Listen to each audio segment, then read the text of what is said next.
धन्यवाद। 98 मिला, ये मेरे लिए खुशी का बात गिरा है। क्या कहेंगे आप इस पे?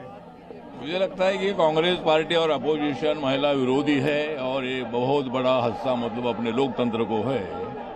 और महिलाओं के आरक्षण के बिल को पहले समर्थन दिया, लेकिन अभी मतलब यहाँ कोई राजनीति करके कांग्रेस पार्टी और अपोजिशन ने महिलाओं को देने वाले रिजर्वेशन का विरोध किया और ये बिल मतलब फेल करने का इन लोगों ने किया है।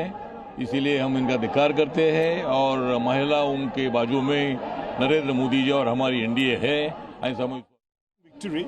The BJP fell 52 votes short of the 2/3 they needed to pass the constitutional amendment, and the other two bills fell by the wayside. And we are feeling a certain sense of triumph because this is not a vote against women's reservation. It is a vote against delimitation and the mischief that delimitation and the dramatic expansion of parliament would do to our democracy. So we have actually voted to save India's democracy.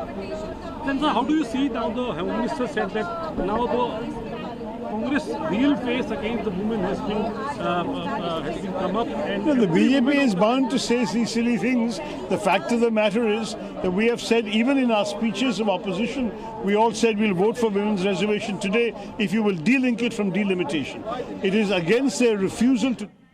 तो शशि थरूर को आप इस वक्त सुन रहे थे और यह संसद परिसर की तस्वीर आप देखिए, जहां पर सत्ता पक्ष के सांसद यहां पर प्रोटेस्ट कर रहे हैं क्योंकि आज 2/3 का आंकड़ा चाहिए था इस संशोधन को पास होने के लिए, वो नहीं मिल पाया और ये संशोधन नामंजूर हो गया।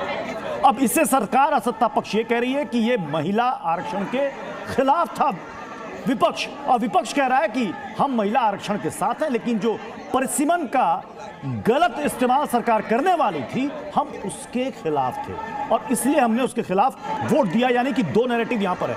हमारे साथ खास मेहमानों का पैनल भी इस वक्त जुड़ा हुआ है। अक्कू श्रीवास्तव सर, अब यहां पर दो नैरेटिव पर अब आगे की लड़ाई चलेगी। बीजेपी कहेगी देख लीजिए विपक्ष का महिला विरोधी चेहरा, और विपक्ष कहेगा कि हम महिलाओं के साथ हैं लेकिन परिसीमन जो गलत तरीके से कर रही थी हम उसके खिलाफ है। बिल्कुल यही बात होगी और ये सबको पता था कि इस तरीके की लड़ाई होगी। हाँ। भारतीय जनता पार्टी या एनडीए को पता था कि अगर वो हारेंगे, जिसकी उसकी संभावना थी क्योंकि उनके पास आंकड़े बहुत कम थे, पर्याप्त आंकड़े नहीं थे, जो उनके नंबर थे उससे 5 वोट ही उनको ज्यादा मिले हैं, जबकि विपक्ष को 15 से ज्यादा कम वोट मिले हैं। लेकिन वो नंबर इतने बड़े नहीं है कि किसी एक बिल की रक्षा की जा सकती है। आरक्षण की महिला बिल ये